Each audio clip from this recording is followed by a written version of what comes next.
તારીખ ન 8મો મહિનો બાપા તારી નાગ પોચમ આવસ કે ભરત હોડો અમળો ન વસ્તી વિદેશ રહેતી છે પરદેશ રહેતી છે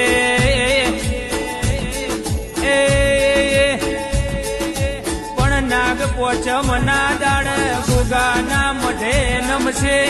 લ્યા આવજે આવજે મારા નોની ખટણી ના ઉપર ભૂયાઓ ના મારા ગાયાનું ગળપણ મારું સૂરનો અવાજ મારો ઉપર ભૂ ગોગા મારી લાજ ન આબરૂ રાખજે મારા ધોળી ધજા વાળા ઉપર ભૂ